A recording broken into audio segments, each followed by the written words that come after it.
لله نحمده ونستعينه ونستغفره ونعوذ بالله من شرور أنفسنا ومن سيئات أعمالنا من يهد الله فلا مضل له ومن يضلل الله فلا هادي له أشهد أن لا إله إلا الله وحده لا شريك له وأشهد أن محمدا عبده ورسوله صلى الله عليه وعلى آله وأصحابه ومن تبع بإحسان إلى يوم الدين.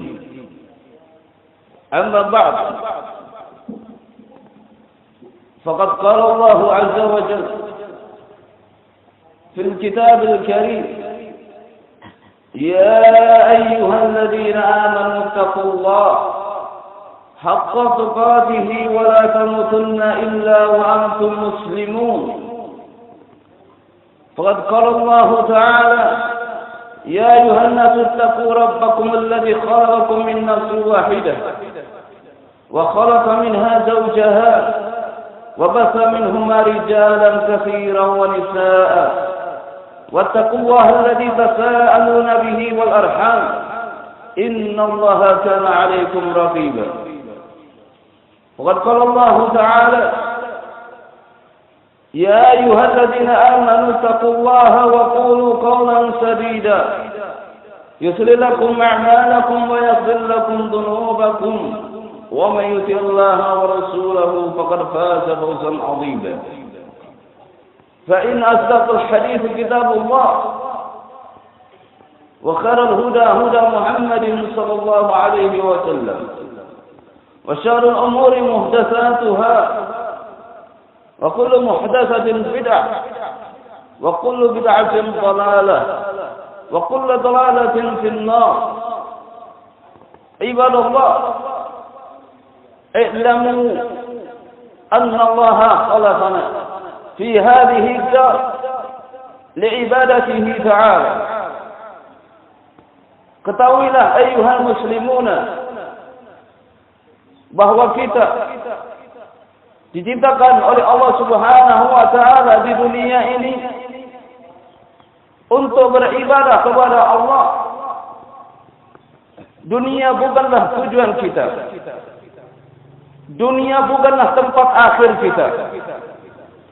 Tetapi dunia adalah suatu perjalanan yang mana manusia berlomba-lomba untuk beramal saleh, mengumpulkan perbekalan yang nantinya akan dibawa di akhirat nanti kelak. Ayyuhal muslimuna rahimahullah, sebagaimana firman Allah Subhanahu wa taala: "Wa ma khalaqtul jinna wal insana illa liya'budun." Allah Subhanahu wa taala berfirman, tidaklah kami menciptakan jin dan manusia kecuali mereka untuk beribadah kepadaku. Yang ayat ini perlu untuk diketahui setiap manusia, mengerti bahwa tujuan hidup seseorang bukanlah untuk bermegah-megah, bersenang-senang dan merasakan kenikmatan apa yang ada di dunia ini. Tetapi seseorang wajib untuk mengetahui tujuan hidupnya, yaitu untuk beribadah kepada Allah Subhanahu wa taala. Ketahuilah, kalau seandainya kita mengetahui bahwa tujuan kita hidup di dunia untuk beribadah kepada Allah, akan tetapi bahwa ibadah bisa tertolak dan juga bisa diterima oleh Allah. Tidak semua apa yang dilakukan oleh manusia yang dianggap oleh manusia tersebut adalah perbuatan baik sehingga mereka mengatakan bahwa itu adalah ibadah yang diterima oleh Allah Subhanahu wa taala. Ibadah ada cara-caranya. Bahkan ibadah diterimanya ibadah dilandasi dengan tauhid. Tidak semua Apa yang dikatakan orang bahwa itu adalah ibadah, kemudian ibadah tersebut diterima oleh Allah Subhanahu wa taala. Orang-orang musyrik mereka beribadah kepada berhala. Mereka berdoa kepada selain Allah. Mereka mengatakan apa yang dilakukan oleh mereka adalah suatu ibadah.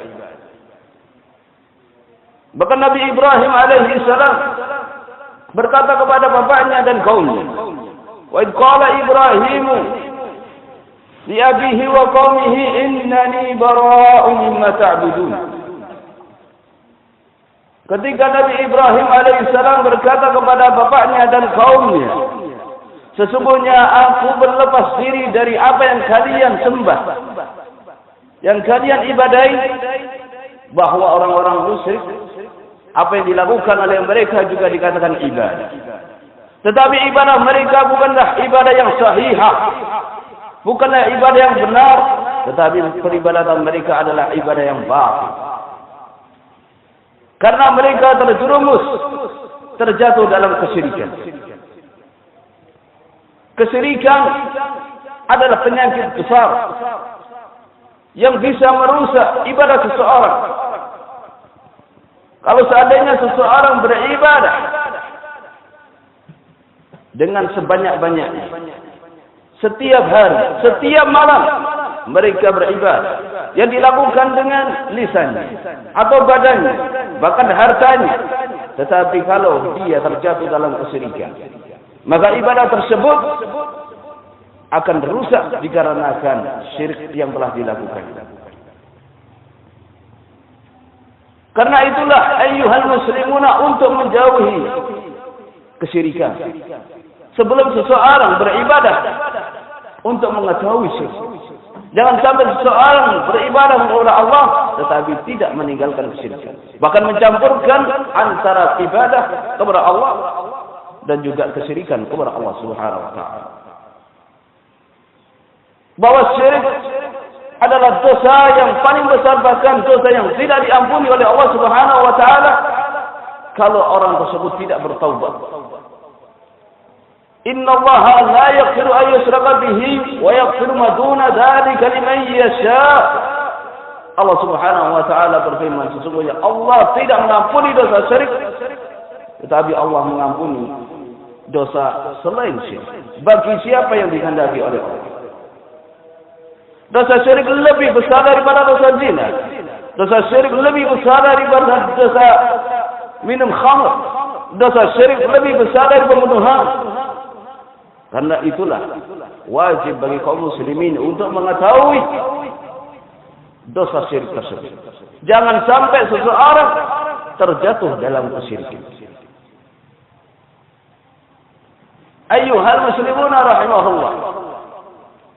Karena itulah supaya kita terhindar dari perbuatan syirik dan kita untuk mengetahui 4 faedah.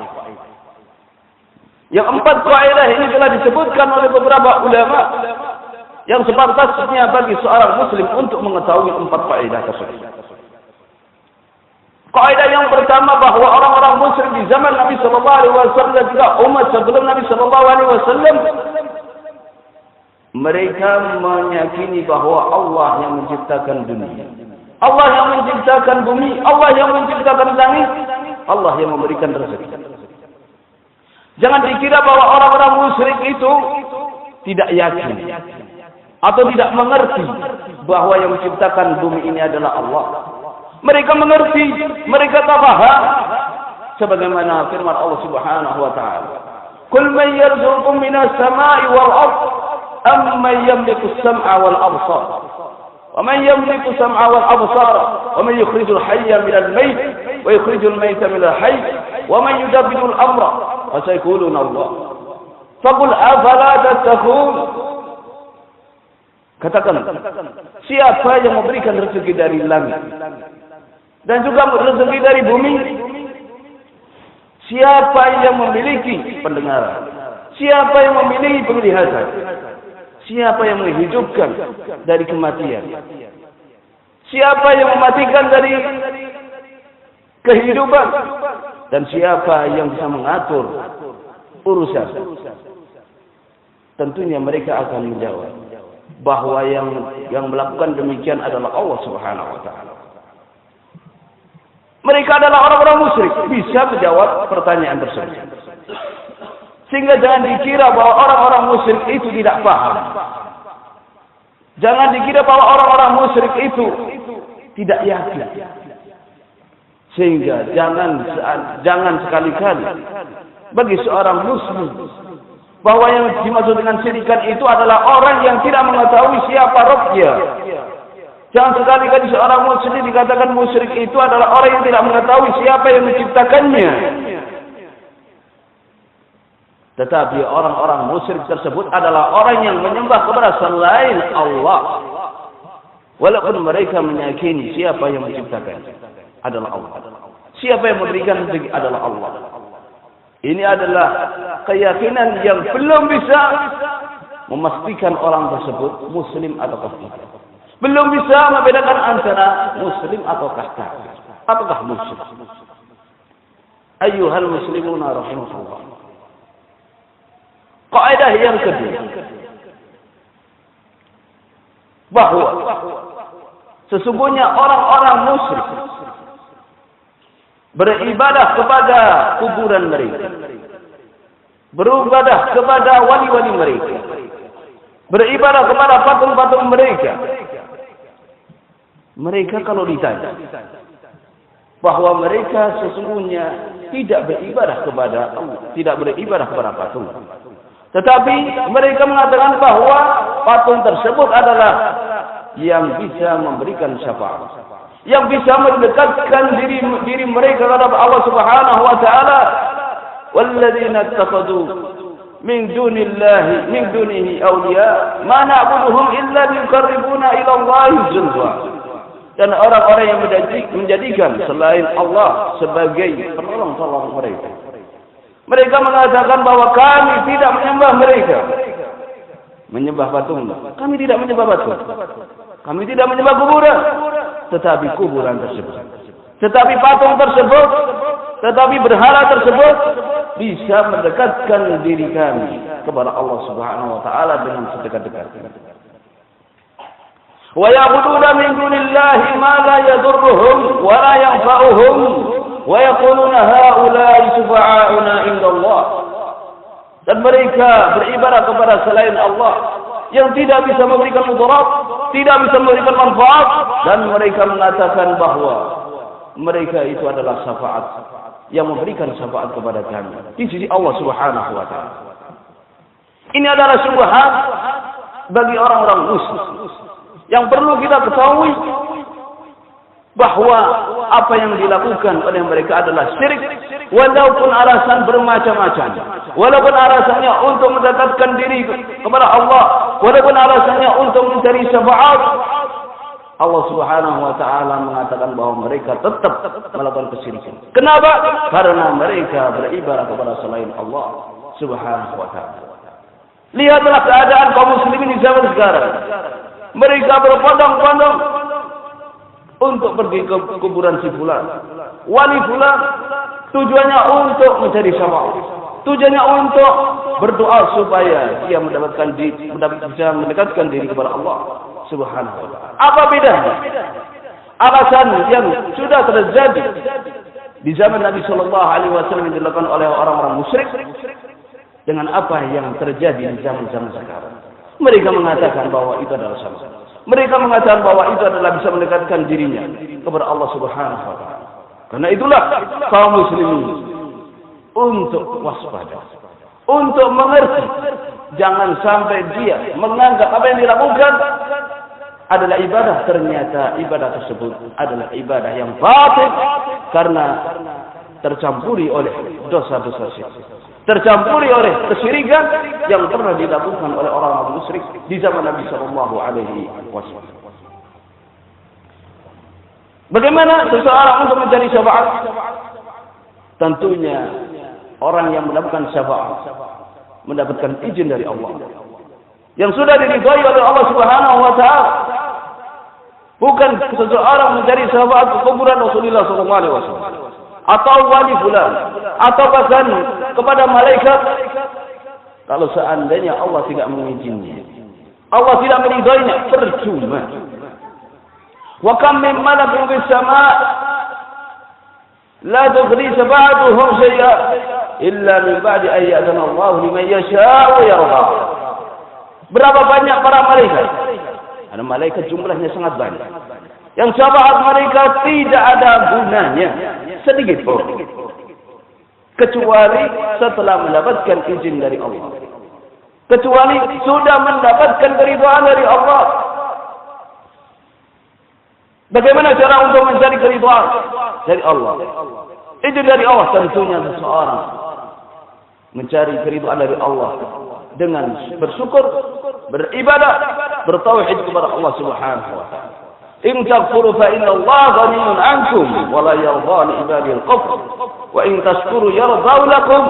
Apabila kalian bersyukur kepada Allah, maka Allah Subhanahu wa taala meridai kalian.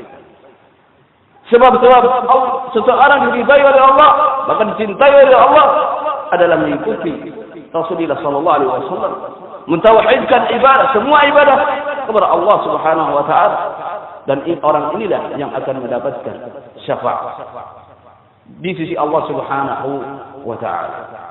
Nasallallahu alaihi wa sallam.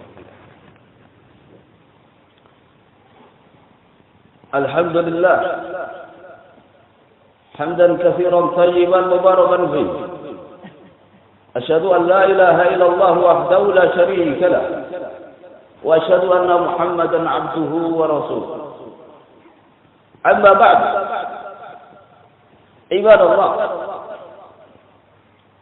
dari 4 kaidah dan 2 kaidah yang sudah disebutkan, dan kaidah yang ketiga yang sepantasnya bagi kaum muslimin untuk mengetahuinya, bahwa orang-orang musyrik yang diperangi adalah orang yang menyekutukan selain Allah. Bukan terkhususkan bagi orang-orang yang beribadah kepada berhala. Bahkan orang yang dinamakan musyrik adalah orang yang beribadah kepada selain Allah. Baik itu benda mati, baik itu adalah wali, baik itu adalah nabi, baik itu adalah para malaikat.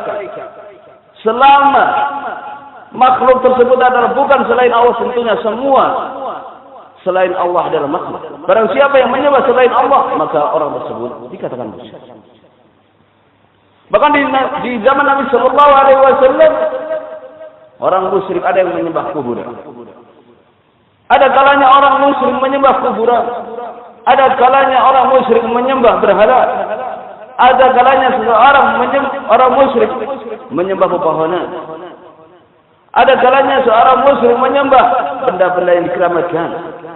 Semuanya itu adalah musyrik dan semuanya diperangi oleh Rasulullah sallallahu alaihi wasallam. Tidak ada bedanya. Jangan sampai seorang muslim mengatakan bahwa yang dikatakan musyrik adalah orang yang beribadah kepada berhala. Sedangkan orang yang beribadah kepada kuburan bukanlah musyrik. Orang yang beribadah kepada pemohon bukan musyrik. Ini adalah pikiran yang sempit. Tapi semuanya orang yang beribadah kepada selain Allah Subhanahu wa taala, semuanya adalah musyrik, dan setiap musyrik diperangi oleh Rasulullah sallallahu alaihi wasallam di zaman. Orang Nasara mereka adalah musyrik karena mereka beribadah kepada Nabi Isa alaihissalam. Sedangkan Nabi Isa alaihissalam adalah makhluk yang tidak pantas untuk disembah.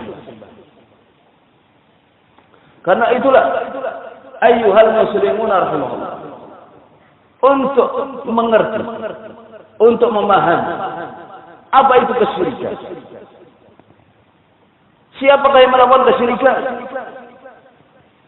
apa penyebab kesyirikan, dan mengetahui keadaan kesyirikan di zaman Nabi sallallahu alaihi wasallam. Kaidah yang terakhir adalah kaidah yang keempat. Orang-orang musyrik di zaman Nabi sallallahu alaihi wasallam, mereka melakukan kesyirikan di waktu luang.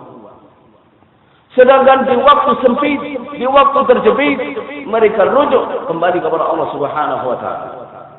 Sebagaimana firman Allah Subhanahu wa taala, "Fa idza rabibu fil bahri, da'wa mukhlishina lahu din. Falamma najahum ila al-barr, idza hum musyrikun." Orang-orang di zaman Nabi sallallahu alaihi wasallam, yaitu orang-orang musyrik, apabila mereka berlayar di atas kapal mereka, terambang-ambing dengan ombak, maka mereka mengatakan tidak ada penolong kecuali Allah Subhanahu wa taala. Maka lekas-lekas mereka untuk beribadah kepada Allah dan mengikhlaskan doanya kepada Allah, karena mereka mengetahui bahwa tidak ada penolong kecuali Allah di saat itu. Akan tetapi kalau mereka sudah diselamatkan oleh Allah dan mereka bisa duduk di daratan, maka mereka melakukan kesyirikan kembali, melakukan kemaksiatan kembali di waktu yang luang, di waktu yang lapang, di waktu yang enak. Sehingga orang-orang musyrik di zaman Nabi sallallahu alaihi wasallam dan umat-umat sebelum Nabi sallallahu alaihi wasallam, mereka melakukan kesyirikan di waktu-waktu tertentu, bukan di setiap waktu. Di bagian waktu mereka mengikhlaskan diri, mengikhlaskan ibadahnya kepada Allah Subhanahu wa taala, yaitu di waktu sempit, di waktu darurat. Adapun kalau kita melihat kaum muslimin, apa yang disebutkan oleh mereka, bahwa mereka melakukan kesyirikan di setiap waktu, baik waktu lapang, waktu sempit, waktu darurat, semuanya waktu tersebut digunakan untuk bersyirikan kepada Allah Subhanahu wa taala. Di waktu lapang, waktu senang, mereka melakukan kesyirikan. Di waktu sempit, di waktu darurat, juga mereka beribadah kepada selain Allah Subhanahu wa taala. Sangat jauh kalau kita bandingkan keadaan kaum musyrikin di zaman Nabi sallallahu alaihi wasallam dan di zaman kita, sangat jauh. Kenapa sangat jauh? Dikarenakan kejahilan. Kejahilan karena mereka tidak paham. Karena itulah wajib bagi kaum muslimin untuk mengetahui, untuk mempelajari apa itu syirik, apa itu tauhid, apa itu ibadah yang benar, dan yang lainnya dari ilmu-ilmu yang bisa bermanfaat bagi dia di dunia dan di akhirat. Nasallallahu al-afiyah di dunia wal akhirah. Walhamdulillah.